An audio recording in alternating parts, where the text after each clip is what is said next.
안녕하십니까. 이번 시간에는 공공부조 연속선상에서 기초연금법부터 진행을 하도록 하겠습니다.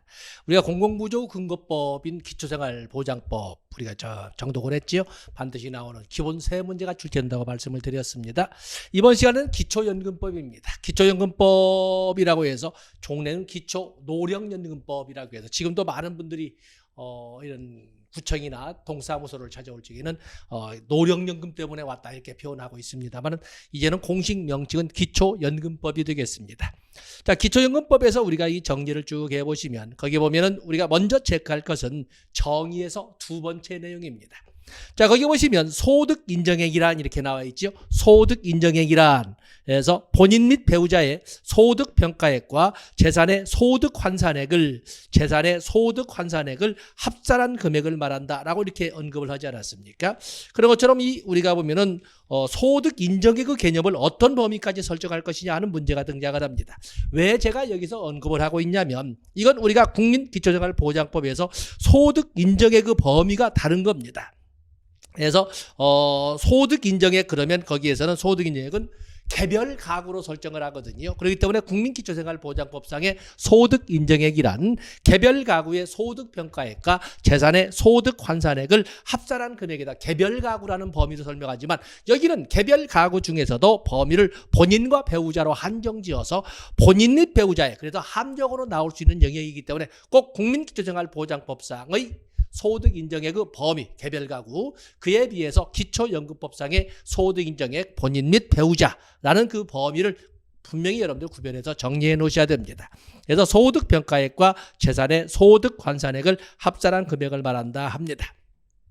그다음에 기초연금의 범위를 우리가 설정을 했으면 기초연금은 누구를 대상으로 할 것이냐 하는 것입니다. 물론 이 기초연금에 대해서는 기초연금을 뭐라고 되어 있습니까? 그건 제3조 규정에 의해서 65세 이상의 사람으로서 소득인정액이 보건복지부 장관이 고시하는 선정기준액 이하인 사람으로 설정을 하되 그 보건복지부 장관이 고시하는 선정기준액은 65세 이상 노인의 70% 선까지 수령할 수 있도록 이렇게 설정하도록 법률로 규정되어 있습니다. 자, 볼까요? 1항에 보시면 기초연금은 65세 이상의 사람으로서 선정기준액 이하인 사람으로 지급한다. 보건복지부 장관은 선정기준액을 정하는 경우 65세 이상 중 기초연금 수급자가 70%가 되도록 한다. 이렇게 되어 있어 적어도 65세 이상 70%까지는 기초연금의 수혜자가 될 수 있도록 하도록 법으로 이렇게 정해놓고 있습니다. 그런데 거기에 보시면은 1항에도 불구하고 규정에 해당하는 연금 수급권자와 그 배우자나 규정의 어느 하나에 해당하는 연금을 받는 사람 중 대통령령으로 정하는 사람과 그 배우자에게는 기초연금을 지급하지 아니한다. 이렇게 되어 있습니다. 그렇기 때문에 이 보면은 우리가 기초연금 수급권자에 대해서 원칙적으로 65세 이상 그래서 대상자 선정 기준이라고 하는 것은 원칙적으로 65세 이상이라는 인구학적 조건의 연령을 선정하고 있고 그러면서 65세 이상 모두를 지급하지 않고 65세 이상 중에 70%까지만 받을 수 있도록 하되 그것을 뭘로 했습니까? 바로 이 기초연금 수급권자가 선정 기준액을 가지고 있기 때문에 자산조사를 실시한다는 것을 알 수가 있습니다. 그렇기 때문에 기초연금이라고 하는 것은 당연히 공공부조임을 분명히 하고 있는 것입니다. 그래서 여기에서 특히 사망에 대한 이런 단서 규정에서 다양한 시행령, 시행규칙에 대한 이런 세부 내용도 있지만 여러분들은 1번과 2번을 가지고 여러분들이 시험 대비하시면 되겠습니다. 다음에 거기 보면 4번에 국가와 지방자치단체의 책무가 있는데 국가와 지방자치 책무 중에 다른 것은 다 도덕적 관점에서 우리가 이해할 수가 있습니다만은 거기 3번에 보시면 국가와 지방자치단체는 기초연금의 지급에 따라 계층 간 소득 역전 현상이 발생하지 아니하고 근로 의욕 및 저축 요인이 저하되지 아니하도록 최대한 노력해야 된다. 자, 이것은 우리가 이제 정책학적인 이런 접근이 되겠습니다만은 적어도 우리가 사회보장의 문제점이 바로 여기 등장을 한 거지요. 소위 지원 대상인 사람이 홀로 자립자활하려는 사람보다 훨씬 더 나은 삶을 살게 되면 누가 열심히 일하려고 하겠습니까?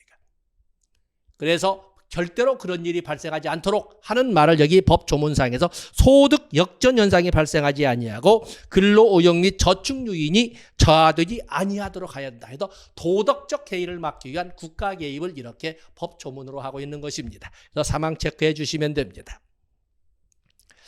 다음에 기초연금의 그 산정 제5조 규정이 나와 있는데 기초연금의 거기 산정에 나와 있지요. 기초연금 수급권자에 대한 기초연금액은 기준연금액, 국민연금액 등을 고려해서 물론 다양한 고려사항이 있지만 변수가 많지만 그중에 반드시 고려해야 되는 기준연금액과 국민연금액을 고려해서 산정하도록 되어 있고 바로 이 기준연금액 그중에 기준연금액은 전국 소비자 물가 변동률을 반영해서 매년 고시하되 적용기간은 1월 1일부터 12월 말일까지로 이렇게 적용기간을 정하고 있습니다. 2021년도 국민연금액은 30만 원으로 이렇게 규정되어 있습니다. 저소득 기초연금 수급권자에 대한 기초연금액 산정의 특례. 어떤 기초연금은 65세 이상의 노인으로서 그중에 65세 이상 중에 70%까지 받을 수 있도록 하고 있는데 그럼에도 불구하고 소득 인정액이 100분의 40 이하인 사람에게 적용되는 기준연금액은 30만 원을 한다 해서 계산 공식까지 여러분에게 계산하라고 내놓지는 않지만 기준연금액의 극극 빈곤층에 대한 지원의 기준연금액, 산정 기준이 되는 기준연금액은 30만 원으로 산정한다고 되어 있습니다. 그러면서 거기 3번의 1번 보시면 산정한 기초연금액이 기준연금액을 초과하는 경우 기준연금액을 기초연금액으로 본다. 이렇게 해서 30만 원까지 지급할 수 있다라는 말을 이렇게 표현하고 있습니다. 다음에 2번도 여러분들 중요 표시해야 되겠죠. 2번에 보시면 본인과 배우자 모두가 수급권자인 경우에는 모두를 지급하는 것이 아니라 기초연금액의 80%씩만 지급을 한다. 해서 100분의 20에 해당하는 금액을 감액한다. 여기 성년이 된 여러분에게 좀 말장난이는 그렇습니다만 실질적으로 이걸 가지고 함정을 받던 문제도 2번이나 있었지 않았습니까? 분명히 100분의 20에 해당하는 금액을 감액한다. 지금 여러분들 체크하지 못할 사람이 누가 있겠습니까만은 문제는 거기에서 가산한다. 이렇게 말도 안 되는 이런 그 문장을 가지고 함정을 받던 기출문제가 2번이나 있었던 것을 꼭 기억해 주십사라는 것입니다. 그리고 3번, 4번 쭉 보시고 다음에 기초연금액의 적정성 평가가 나와 있습니다. 적정성 평가. 보건복지부 장관은 5년마다 기초연금 수급권자의 생활 수준 또는 국민연금액의 변동률, 전국 소비자 물가 변동률 등을 종합적으로 고려해서 기준연금액을 조정하여야 한다. 그래서 기준연금액 물론 지금 2021년도 소득인정액이 100분의 40 이하인 사람에게는 최하한선 30만 원까지를 상한선으로 해서 규정을 하고 있는데 바로 이에 대한 조정은 5년마다 하도록 되어 있다. 5년이란 단어의 액센트를 두시고 여러분들 체크해 주시면 되겠습니다. 페이지 넘어가 보시면 우리는 사회보장 기본법을 통해서나 또 그러면 국민기초생활보장법을 통해서나 우리는 정책론으로 본다면 표현된 욕구로 전환시키지 않으면 아무리 본인이 뼈저리게 절절하게 도움이 필요해도 소위 그에 대한 도움을 요청하지 않으면 도움을 줄 수는 없다라고 설명을 합니다. 다시 말해서 아무리 인지된 법으로 정해놓고 도와줄 수 있다라고 규범적 욕구로 브레드쇼가 말한 것처럼 규범적 욕구로 규정해놓고 본인도 절절하게 도움이 필요하고 인지된 욕구가 있어도 그것을 표현하지 않으면 표현된 욕구로 전환시키지 않으면 도와주지 못한다. 바로 그것을 우리가 신청, 직권, 병행주의란 말로 국민기초생활보장법을 통해서 배웠습니다. 그런 것처럼 여기 기초연금도 역시 울지 않으면 저도 주지 않습니다. 그래서 기초연금을 지급받으려는 사람은 그렇죠? 거기 보면은 보건복지부 장관인 영으로 정하는 대리인은 그래서 거기 보면 수급희망자와 대리인은 특별자치시장, 특별자치도지사, 시장, 군수구청장에게 지급을 신청하여야 한다. 지급을 신청하는 사람은 그냥 신청서만 내면 되는 것이 아니고 거기에 보시면 2번에 뭐라고 되어 있습니까? 바로 특별자치시장, 특별자치도지사, 시장군수구청장에게 금융정보, 신용정보, 보험정보 제공에 동의한다는 서면을 제출해야 됩니다. 다시 말해서 자산조사에 동의한다는 서면을 제출해야 된다라는 것을 설명을 하고 있습니다. 그리고 다시 한번 반복을 하고 있습니다만 2번에 보시게 되면 기초연금의 지급 및 지급식이 이게 쭉 나와 있지요. 그건 우리가 앞에서 본 것처럼 기초연금액에서 본 것처럼 기초연금액에서 본인과 배우자 모두가 수급권자인 경우에는 100분의 20씩을 감액하여 지급한다라고 하는 것처럼 다시 그것을 반복해서 부부 모두에는 80%씩만 지급을 한다라고 이렇게 규정을 다시 한번 확인을 했습니다. 여러분들이 앞과 연결시켜서 체크해 주시면 되겠습니다. 다음에 기초연금에서 여러분들이 보실 것이 오른쪽에 보시면 비용의 분담이 있습니다. 여러분 뭐 기본 상식으로 아시는 것처럼 기초연금 그러면 기초연금이라고 하는 것은 당연히 공공부조이기 때문에 재원은 공공재원 그중에 조세를 가지고 활용을 합니다. 조세에는 운영 주체에 의해서 국세도 있고 지방세도 있고 그러는데 거기에 규정을 보시면 3번에 비용의 분담 나와 있지요. 국가는 지방자치단체의 노인 인구 비율, 재정 여건 등을 고려하여 비용 중 100분의 40에서 90의 범위에서 대통령령으로 정하는 비율에 해당하는 비용을 부담한다. 국세가 40에서 90%라는 것입니다.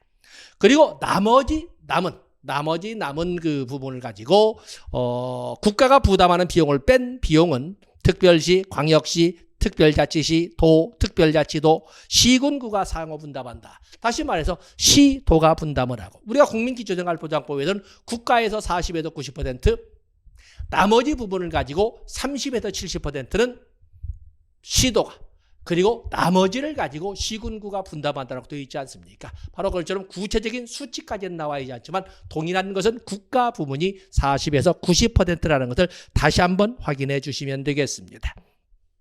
자, 다른 건 좋으면 기초연금 우리가 이렇게 정리를 했습니다. 몇 가지 정리해 보시면 자, 기초연금 정책을 문서화해 놓은 것을 기초연금법이라고 하는데 자, 여기는 누구를 대상으로 하는가? 할당. 누구를 대상으로 한다? 할당은 65세 이상을 하되 65세 이상 중 70%가 대상이 되도록 이렇게 규정을 하고 있습니다. 65세. 그리고 그다음에 무엇을 지급할 것인가? 급여는 무엇로 할 것인가? 급여는 무엇으로 할 것인가? 여기는 당연히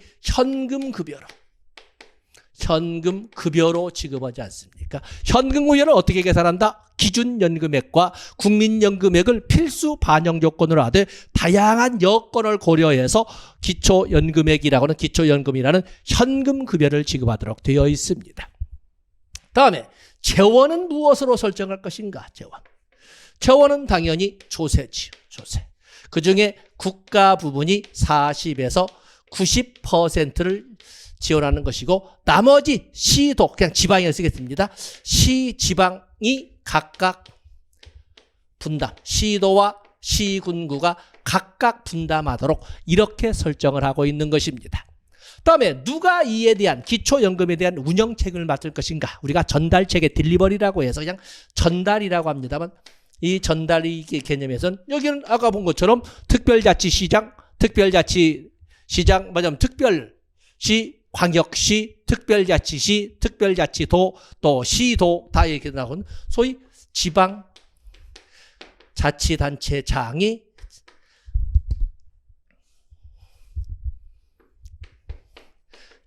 바로 운영 주체임을 법률 규정을 통해서 확인해 볼 수 있었던 것입니다. 그래서 우리가 기초연금 정책을 우리가 법으로서 일정선만 설정을 했지만 이 정도는 여러분이 정리해 줄 수가 있어야 되겠습니다. 자, 페이지 넘어가십니다. 이번에는 우리가 의료급여법을 보겠습니다. 자, 이번에는 페이지 넘어가서 의료급여법을 보도록 하겠습니다. 의료급여법의 본래 명칭은 의료보호법입니다.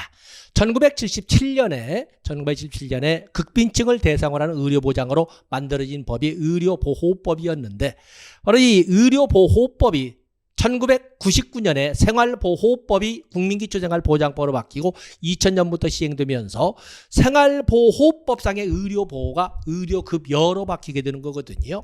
그러면서 그 의료보호법이 의료급여법으로 바뀐 겁니다. 출제 비중은 좀 예상보다는 참 미미합니다만 그래도 몇 가지는 여러분들이 언급하고 넘어가셔야 됩니다. 거기 의료급여법의 1번에 2번 정의를 보시게 되면 부양의무자가 있습니다. 부양의무자 국민기초생활보장법상의 부양의무자를 보면은 수급권자를 부양할 의무가 있는 수급권자의 일촌후 직계혈족 및 그 배우자로 규정을 하고 있습니다. 일촌후 직계혈족이라고 하는 것은 부모와 자식을 말합니다. 그 배우자라는 것은 부모의 배우자, 부모도 재혼할 수 있는 거니까 또 그런가 하면은 자식의 배우자 해서 며느리나 사위 모두 법적 부양 의무자의 지위를 가지고 있다는 것을 알아주시면 됩니다. 그다음에 이 의료급여법에서는 수급권자를 1종 수급권자와 2종 수급권자로 어떤 사람을 1종 어떤 사람은 2종 이렇게까지는 강의를 하지 않겠습니다. 수급권자를 단일화하지 않고 1종 수급권자와 2종 수급권자로 이렇게 나누고 있다 보시면 되겠습니다.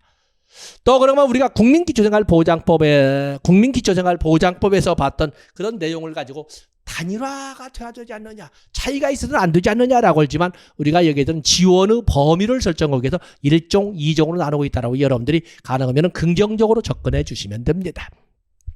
그다음에 국민건강보험법에서는 외국인에 대한 특례가 있습니다. 국민건강보험의 대상자에는 외국인도 포함이 될 수가 있는 거거든요.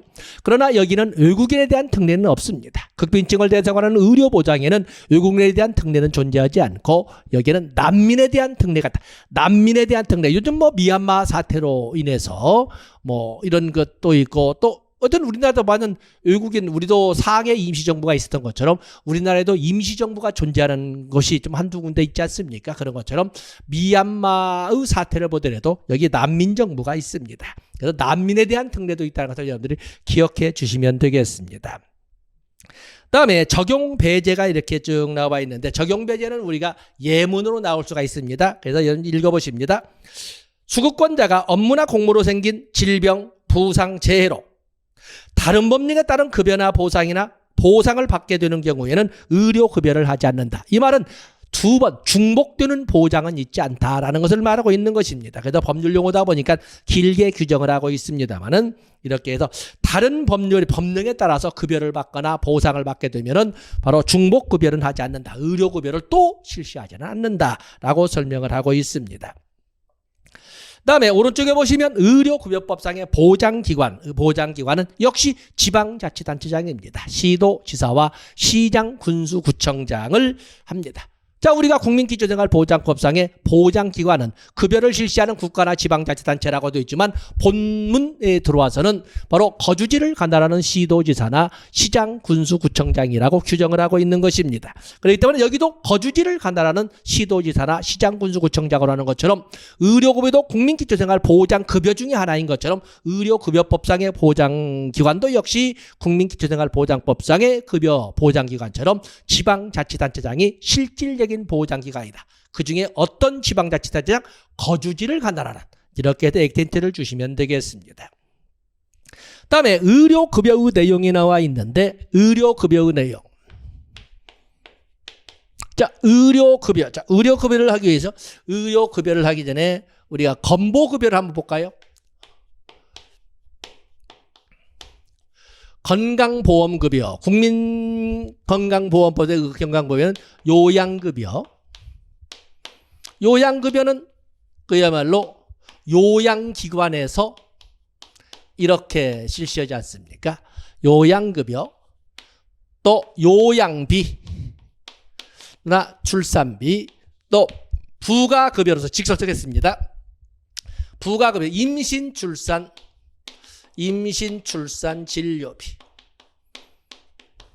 부가급여지요. 또 그런 거면은 장애인 특례. 장애인 보장급여지요. 또 그러면 건강검진이 있습니다.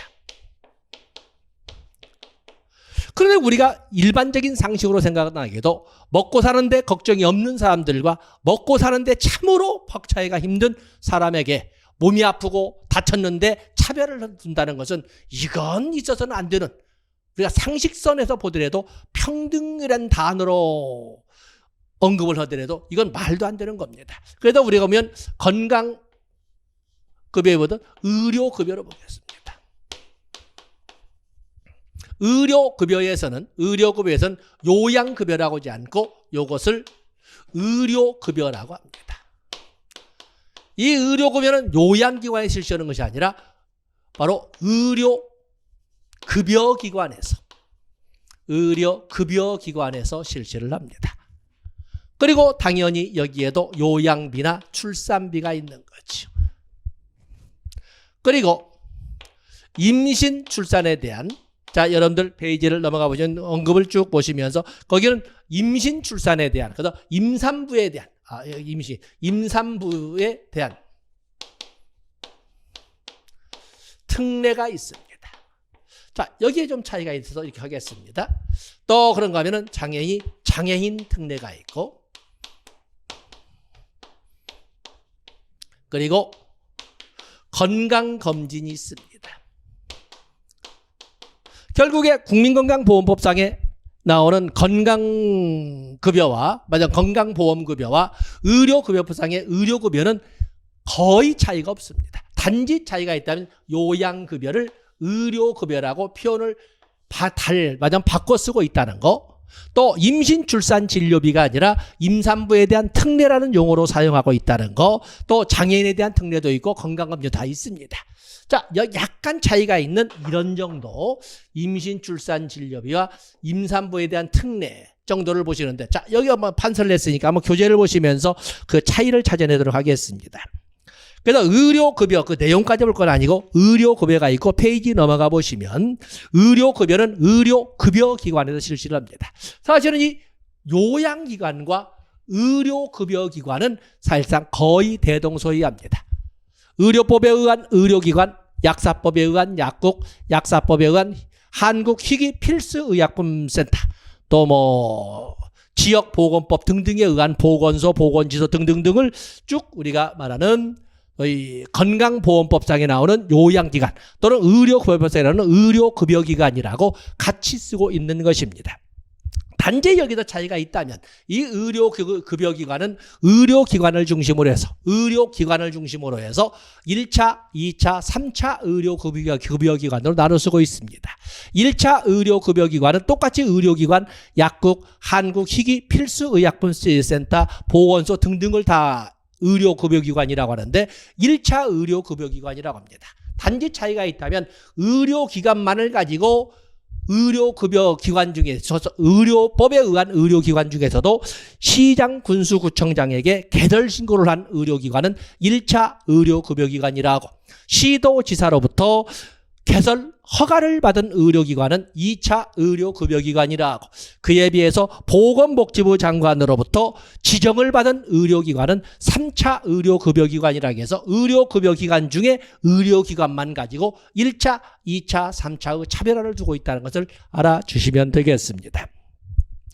다음에 거기 보면 박스 밑에 보시면 의료급여기관은 이유 없이 이 법에 의한 의료급여를 거부하지 못한다. 이걸 우리가 국민건강보험법상의 당연지정제라고 했는데, 당연히 국민건강보험법상이나 의료급여법상에 거기 나온 것처럼 정당한 이유 없이 의료급여를 거부해서는 안 되지요. 그래서 이것은 건강보험법이나 의료급여나 똑같은 규정으로 나왔다는 것을 알아주시면 되겠습니다. 다음에 거기 보시면 급여 비용에도 중요한 내용이 있습니다. 우리가 하면 사회보장기본법 규정에 의해서 사회보장에 소요되는 비용은 소위 노사준분하는 소위 우리가 하는 보험료지요. 사회보장성 조세라고는 보험료를 주든 지원을 하지만 일부나 전부를 국가가 부담하기도 합니다. 그렇기 때문에 일반적으로 우리가 보면은 사회보험, 5대 사회보험 프로그램에 이렇게 보면은 당연히 원칙은 노사 균등 분담하는 보험료를 주든 지원으로 하되 국가 지원금을 더해서 운용을 하고 있는 것입니다. 그런데 의료보장에는 뭐가 있어요? 도덕적 해이가 만연되기 때문에 거기에 민간재원을 같이 혼용하는 저희 공공재원과 민간재원의 혼용의 이런 그 특징을 가지고 있습니다. 하물며 그것이 극빈증을 대상으로 하는 의료보장에도 있습니다. 또 국민건강보험도, 노인장기요양보험도, 하물며 여기 나오는 의료급여도. 그래서 거기 보시면 뭐라고 되어 있습니까? 급여 비용은 대통령령이 정하는 바에 따라 전부나 일부를 의료급여기금에서 부담하되, 원칙은 의료급여기금에서 부담하되 의료급여기금에서 일부를 부담하는 경우 나머지는 본인이 부담한다. 그래서 의료급여에도 본인 일부 부담금이 있다는 것을 꼭 기억해 주셔야 되겠습니다. 다음에 서류의 보존, 이것은 건강보험이나 의료급여 동일하게 나오게 되겠습니다만 여기는 원칙은 서류의 보존에 연하는 5년이지만 약국 처방전은 3년으로 한다는 것을 같이 정리해 주시면 되겠습니다. 다음에 현금급여로서 요양비 동일하게 있지요. 또 그러면 페이지 오른쪽 넘어가시면 장애에 대한 특례도 있고 그리고 임산부에 대한 특례도 있고 건강검진이 있는데 여기가 좀 차이가 있다고 그랬지요. 국민건강보험법상 임신, 출산, 진료비는 바로 이용권, 바우처로 제공되는 급여가 되겠습니다.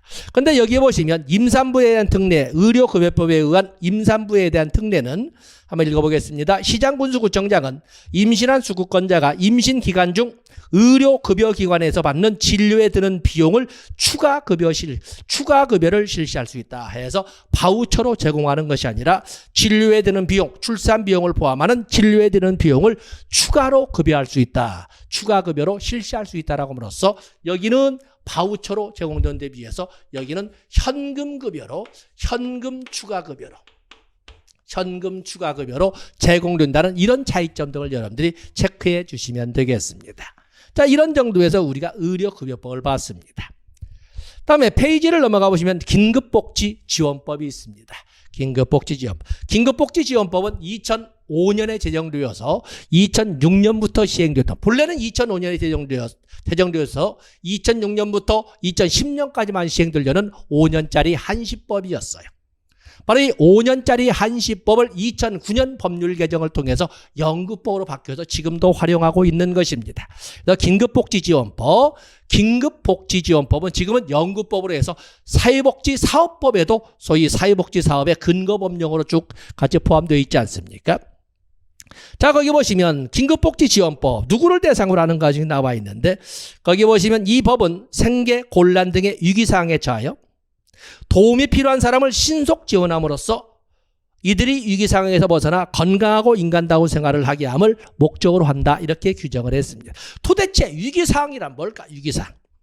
그래서 거기 보면 위기 상황이란 본인 또는 본인과 생계 및 주거를 같이 하고 있는 가구 구성원이 본인뿐만 아닙니다. 거기 보면 그 다음 및 본인과 생계 및 주거를 같이 하고 있는 가구 구성원이 다음과 같은 사유로 생계 유지 등이 어려운 경우, 본인만 생계 유지가 어려운 것을 가지고 위기 상황에 이르지 않고 본인이 설사 아니라 하더라도 본인과 생계 및 주거를 같이 하고 있는 가구 구성원도 아래의 사항으로 인하여 생계 유지 등이 어렵게 되면 위기 상황에 처해 있다고 설명하고 있습니다. 그래서 거기 보면 1번부터 9번까지 쭉 나열했지요. 주소득자의 사망 등으로 소득을 상실한 경우, 중한 질병이나 부상을 당한 경우, 또는 가구 구성으로부터 유기 방임을 당한 경우, 또 그러면 가정폭력으로 인하여 가구 구성원과 같이 가정생활하기 어렵거나 가구 구성원으로부터 성폭력을 당한 경우, 바로 이런 여기 성폭력도 있습니다.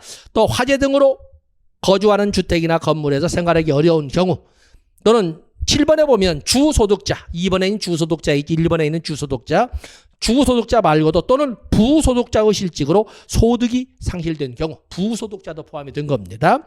이런 등등을 통해서 위기상황의 범위를 여러분들이 한 번 더 일독을 해 주시면 되겠습니다. 다음에 긴급지원기간. 긴급지원기관은 여기도 역시 마찬가지로 거주지를 관할하는 지방자치단체장인데, 그런데 뭐예요? 지방자치단체장 중에 시장, 군수, 구청. 그래서 긴급지원은 긴급지원 대상자의 거주지를 관할하는 시장, 군수, 시도지사 아닙니다. 시장, 군수, 구청장이 한다. 해서 바로 함정이 파질 수밖에 없는 바로 그 영역 체크해 주셔야 됩니다. 다음에 긴급지원을 신청할 적에는 반드시 신용정보, 금융정보, 보험정보 제공에 동의한다는 서면을 제출해야 됩니다. 오른쪽 페이지에 보면은 정형화된 자산조사에 동의한다는 서면을 제출해야 한다 하는 것을 금융정보, 신용정보, 보험정보로 언급을 하고 있습니다. 다음에 무엇을 제공할 것인가? 급여의 종류가 나와 있는데 거기에는 직접 지원하는 급여가 있고 또 직접이 아닌 방법으로도 지원할 수 있는 간접 지원 등의 방식이 있습니다. 직접 지원의 방식은 우리가 국민기초생활보장법의 7개의 급여를 말할 때도 한번 언급을 했습니다만은 거기에 보시면 자, 국민기초생활보장급여면 생계급여, 주거급여, 의료급여, 교육급여, 해상급여, 장제급여, 자활급여 이렇게 7개인데 그중에 앞에 있는 4가지는 꼭 기억해 주셔야 됩니다. 바로 긴급복지 지원에 쓸 겁니다. 그래서 생계급여, 주거급여, 의료급여, 교육급여를 생계지원, 주거지원, 의료지원, 교육지원 이런 이름으로 여기서 쓰고 있는 것입니다. 그 외에도 시설 이용 지원 그리고 기타 지원. 그래서 이런 것은 바로 금전이나 현물로 제공될 수 있는 직접 지원이라고 합니다. 그러나 긴급복지 지원은 직접 지원만 있는 것이 아니라 그 박스 밑에 민간기관이나 단체와의 연계 등을 통해서 이루어지는 서로 간접적 지원도 있습니다. 그래서 대한적십자사나 사회복지공동모금회 등의 연계 지원 또는 상담, 정보 제공 등의 지원도 있다는 것을 알아주시면 되겠습니다. 그렇죠? 그래서 그런 정도 밑에는 여러분들이 보시고 다음에 페이지를 넘어가 보시면 장애인연금법이 있습니다. 장애인연금법. 특히 장애인연금법은 많은 사람들이 소위 혼돈을 하고 있는 이런 영역이 있습니다. 많은 사람들이 장애인연금법은 대상이 장애인이라고 생각하는데 아닙니다. 자, 여기 보시면 할당, 급여, 재원, 전달로 오는 우리가 정책론에서 배웠던 것을 이렇게 정책 분석의 틀을 가지고 설명을 하는데 많은 분들이 장애인연금에서는 바로 이 할당에서 좀 혼란을 겪고 있는 것 같습니다. 자, 거기 보시면 장애인연금, 먼저 여기는 비용 부담이 나와 있는데 장애인연금은 공공부조입니다. 그러다 보니 재원은 공공재원 중에 특히 조세를 사용한다고 해서 알아주시면 됩니다. 그래서 거기 1번에 2번 장애인연금은 지방자치단체의 재정 여건 등을 고려하여 국가, 특별시, 광역시, 도, 특별자치도, 시군구가 부담한 소위 국가로부터 시작해서 기초자치단체까지 다 나누어서 분담한다는 것을 알 수가 있습니다. 결국에 이 말은 뭐냐면 재원은 공공재원 중에 조세를 재원으로 해서 운영한다는 것을 알 수가 있습니다. 중요한 것은 바로 수급권자의 범위, 어찌 보면 거기만 중요 표시하시면 될 정도로 중요합니다. 장애인연금법의 대상자는 장애인이 아니라 장애인 중에서도, 그렇죠? 장애인이 거기 뭐라고 있습니까? 18세 이상의 중증 장애인으로서 소득 인정액이 보건복지부 장관이 정하여 고시하는 선정 기준액 이하인 사람을 대상으로 하되 중증 장애인 중에 70%가 수급권자가 되도록 선정 기준액을 정하도록 되어 있습니다. 그렇기 때문에 이 장애인, 중증 장애인 여기에 보시면 이렇게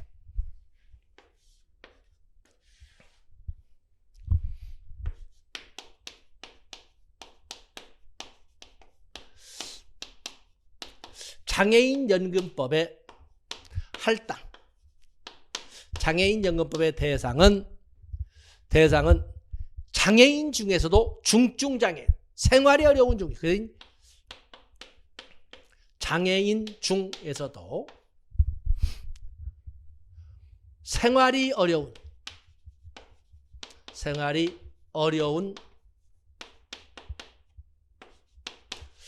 중증 장애인으로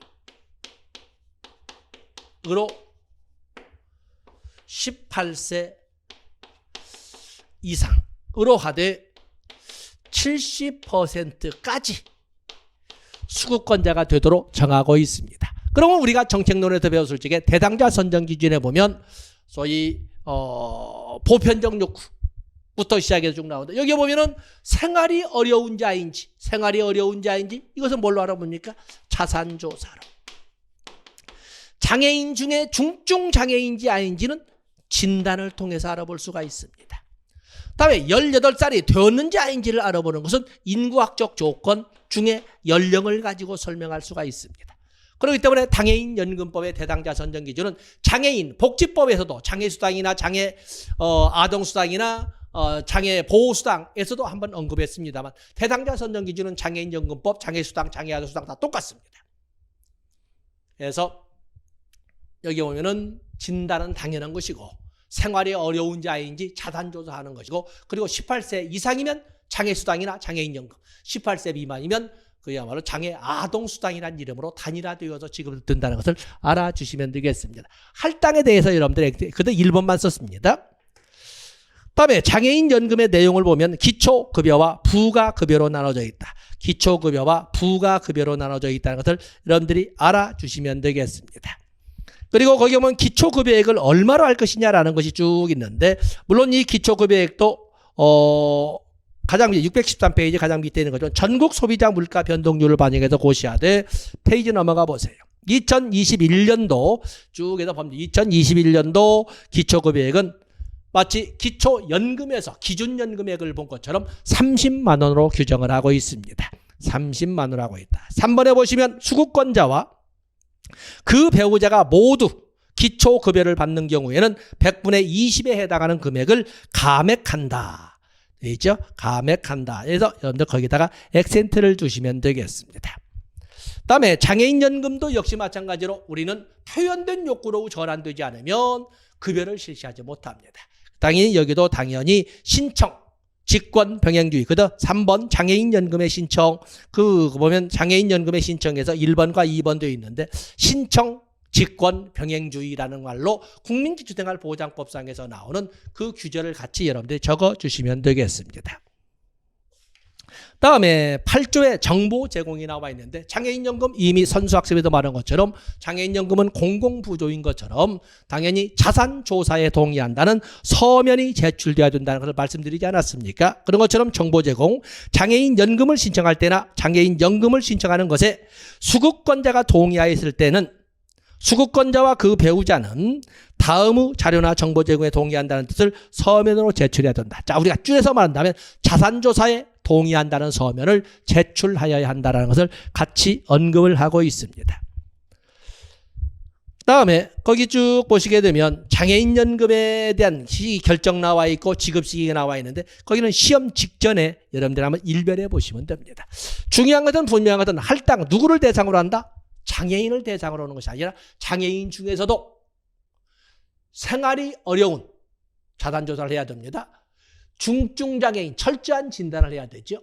그중에 18세 이상을 대상으로 한다는 것을 꼭 알아주셔야 됩니다. 만약에 부부가 모두 장애인연금의 대상자가 된다면 급여를 받고 있다면 모두를 지급하는 것이 아니라 20%씩을 감액하여 마치 기초연금처럼 80%씩만 지급한다는 것도 여러분들이 알아주시면 되겠습니다. 거기에는 기초급여와 부가급여로 설명하되 기초급여는 2021년도 기초급여액은 30만 원으로 규정되어 있다는 것도 같이 정리해 주시면 되겠습니다. 자, 이런 정도에서 우리가 국민기초생활보장법 이후에 비어있던 공공부조의 세부 영역을 마감적으로 하겠습니다. 자, 이 시간 여기까지 하고 다음 시간에 대상자별 복지법으로 해서 아동복지부터 진행하도록 하겠습니다. 고맙습니다.